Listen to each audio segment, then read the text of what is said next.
The next one that we're going to do is for rosemary, and I'm going to use a technique that I just yesterday saw on Miriam's channel. So you might know my dear friend Miriam from Miriam's Nature.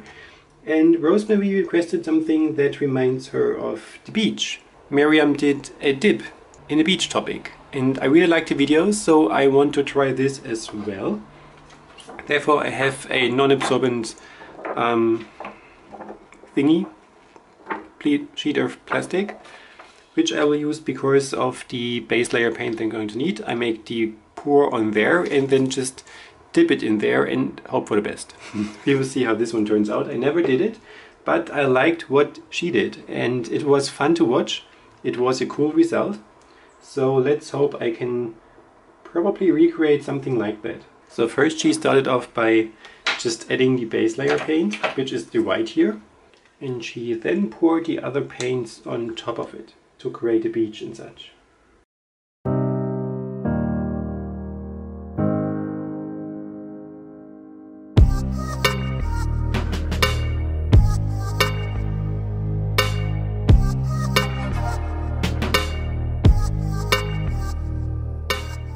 Okay, it looks pretty messy already, and when I remember correctly, I will need to add some of the paint as a base layer here on the canvas as well, just to help it, just to make it work better. So just a thin layer of the white, and then the trick is to dip it in there.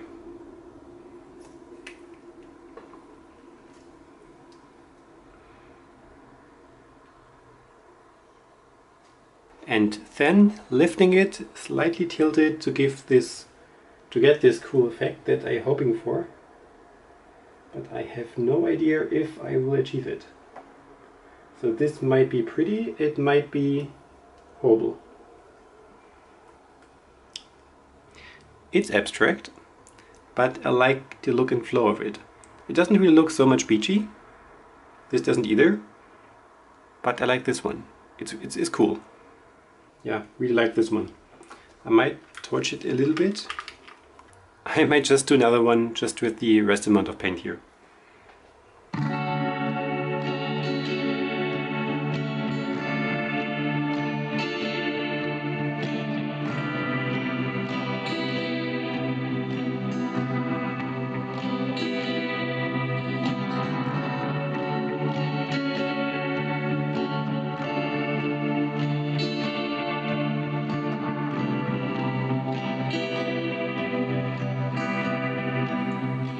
Again, pretty much like it. It's really fun. You should really try this.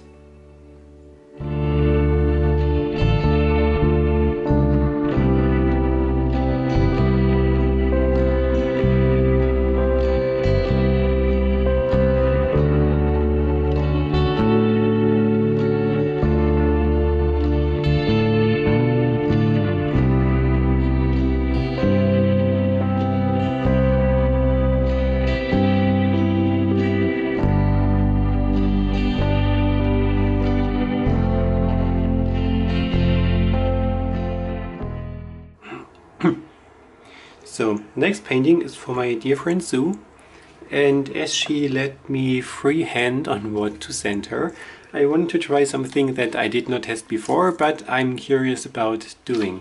And this is adding the Deco Art satin enamel paints into my paints. I've seen this on Miriam's channel as well, and it originated from Melly the artist as far as I know. So I hope this works out. I will try this in a smaller scale. Let's see how it works.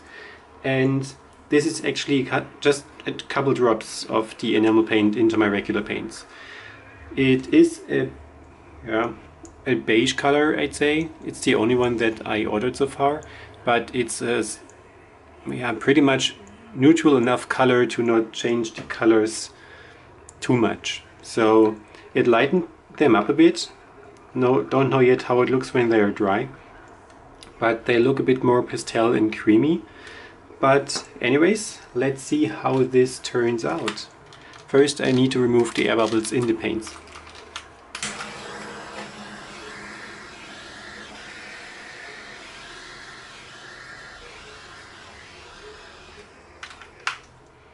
So this is going to be a ring pour, and if it works out as planned, it spreadens, of course, and creates some cloud effect look. I'm curious.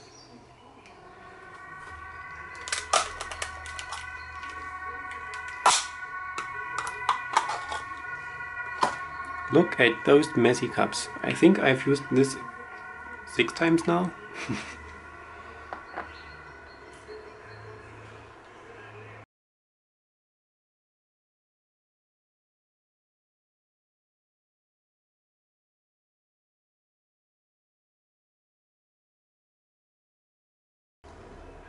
And when I remember correctly, it is more about pouring out and letting it sit without tilting too much. So I'm going to just pour some of the paint, this is the purple, on the edges to have it flow easier, perhaps to go over the sides easier. Totally experimental.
It's the last painting of the 20k subscribers, and this one is for my dear friend Monica. She lives in Germany, so I can be a bit larger when it comes to the size, as shipping costs are way cheaper here within the country than to anywhere else in the world.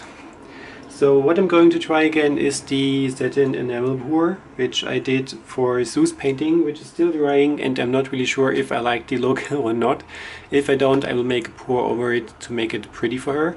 I've mixed it to all the paints that you can see here, which is white, which looks a bit creamier now, the phthalo blue and the gold. All the colors were a bit lightened up due to the enamel paste, or liquid, it's rather liquid. And yeah, I've mixed them thinner than I would usually do, just to see if it gives me this cloud look that I was going for in Sue's pour, which didn't seem to happen. And yeah, we will see how this turns out in a bit thinner mix. I still have some of the black left, so I will use this as a base layer paint, just to help the paint flow, and as I don't want to waste it.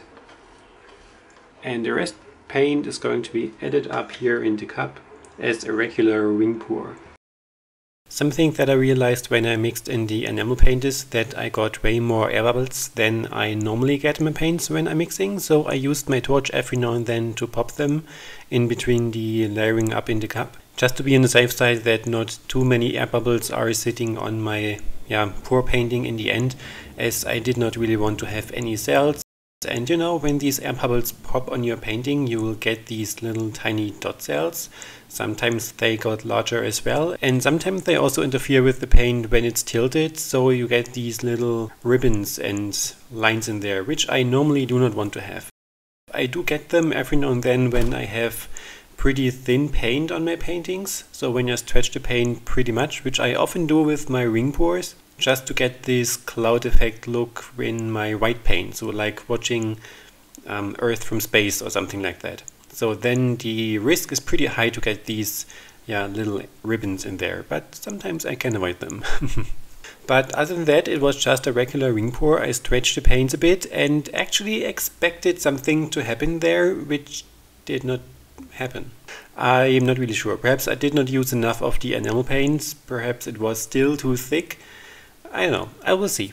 And I will of course give this more and more tries until I get the look that I want to have. But other than that, as promised, you will see the final results in the end of the video. I really like them all. I'm not so much a fan of the swipe, might be because I'm not so much a fan of swipes anyway, or because I'm not good in swipes. So if you have really successful, mind-blowing swipes that you have achieved in your pours, make sure you show them to me on Facebook or Instagram. I really see some successful ones. And other than that, you can see how every one of these paintings is looking in the dry version. The gold, as usual, is really shiny and shimmers, and I just love this gold.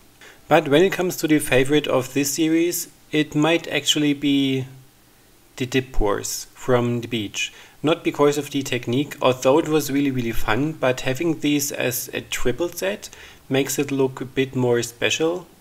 I actually do not really name my paintings, but what popped into my mind when I saw this triplet is something like fading memories of a beach visit, something like that. I know you can call me crazy, but I really like them and it was really fun to do. So if you have not done this technique so far yourself, you should really give it a try. It is pretty interesting to see how things react. In between, I wondered if I should have let it untorched perhaps, so to just have the look when I removed this clear film. I don't know. So let me know what you think. Do you like the torched and celled up effect? Or would you have loved to see it the way it was before the torching, so no cells at all? Bottom line, I have to say it was a really fun event. I hope you all liked your pieces, and yeah, I hope it was as fun for you to watch as it was for me to make them. If you want to test out the same materials that I'm using, I have linked everything down below in the video description. So there is the Arteza links where you can also get the 10% discount. There is the code written there as well. And the links, you can also use my Amazon affiliate links if you like. And for all of these links from Arteza or Amazon, I'm getting a small commission, but it's no extra cost for you, of course. So this is a way you can support my channel if you need some art supplies anyway. And for those of you who would like to pay my Etsy shop a visit, I am currently running a sale for the next month. So if you want to get something for your homes, you are very welcome to pay a visit to my store, and yeah, perhaps you like something to get for yourself. So if you have any questions whatsoever, as usual, please leave me down in the comment section or get in touch with me on Facebook or Instagram. Give this video a like if you liked it and subscribe to the channel if you have not done so far. It really means a lot to me. And yeah, this was everything for this pouring event. So thank you for your time, thank you for watching, and other than that, I hope to see you in my next videos. Have a great day. Bye bye.